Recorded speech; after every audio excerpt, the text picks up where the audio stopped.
Students, today we are going to teach remote to means उसका मतलब है use so that means remove का मतलब है निकाल देना। वाक्य में से टू की जो रचना है वो निकाल कर उसकी जगह पर so that का उपयोग करना है। तो इसके बारे में हम जानकारी लेंगे। Too like these sentences, too plus infinitive means main verb express the negative thing। ये टू की जो रचना है वो हमेशा नेगेटिव यानी नकारात्मक एक्सप्रेशन यानी भाव व्यक्त करता है, नकारात्मक भूमिका उसमें से व्यक्त होती है। ये टू की रचना के बारे में है। A very popular constructions involving the infinitive is along with adverb too. You can change such. हम इस प्रकार के वाक्यों को बदल सकते हैं जो टू की रचना होती है। Too means constructions into the so that constructions as follows। Too की रचना जो है उसके बाद यूज so that कैसे उसमें उपयोग करने का है हम उदाहरण से देखते हैं। The handwriting was too small to read.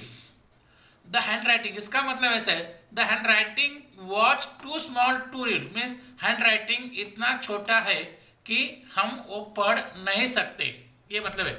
Means the handwriting was so small that one could not read it। ये वाक्य देखो ध्यान से। the handwriting was so small, too और small सेम मीनिंग है। मीन्स इसका मतलब है वेरी बहुत, ये अर्थ होता है। that मीन्स handwriting इतना छोटा है कि वो हम पढ़ नहीं सकते। देखो ये past tense है इसलिए यहाँ पर that के बाद could not का उपयोग किया है। तो उसके बारे में कुछ नियम हम देखते हैं। रिमोट टू निकाल कर हम उसके जगह पर यूज सो दैट ये रचना करते हैं।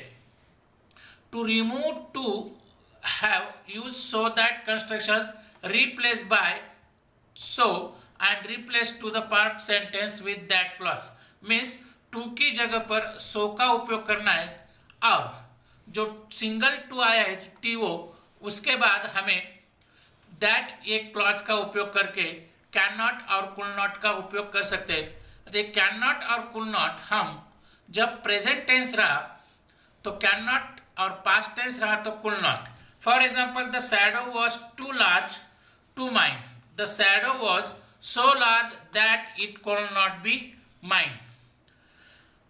If the sentence is present tense after that use can not and the sentence is the past use could not. मैंने पहले बताया कि जो प्रेजेंट टेंस में अगर कंस्ट्रक्शंस या सेंटेंस रहा तो दैट के बाद कैन नॉट का उपयोग करने का है और जब पास्ट टेंस रहा तो दैट के बाद कुल नॉट का उपयोग करता है। For example he is too lazy to work.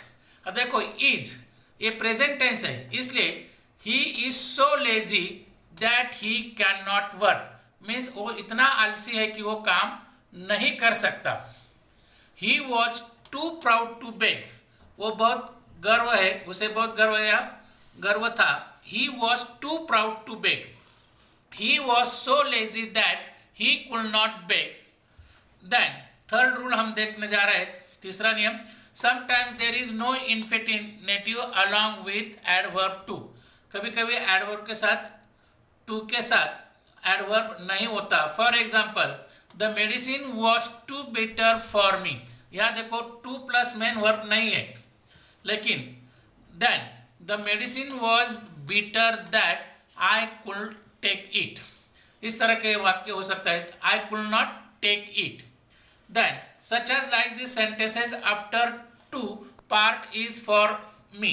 जहाँ पर for me, for her, for them इसके बदले में हम I, see, we, they का उपयोग कर सकते हैं। इसे हम टू और यूज सो दैट का उपयोग किया है।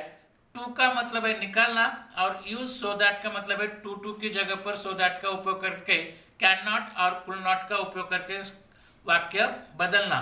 यहाँ पर मैंने एक्सरसाइज दी है, वो एक्सरसाइज अपने कॉपी में तुमने करनी है। Thank you.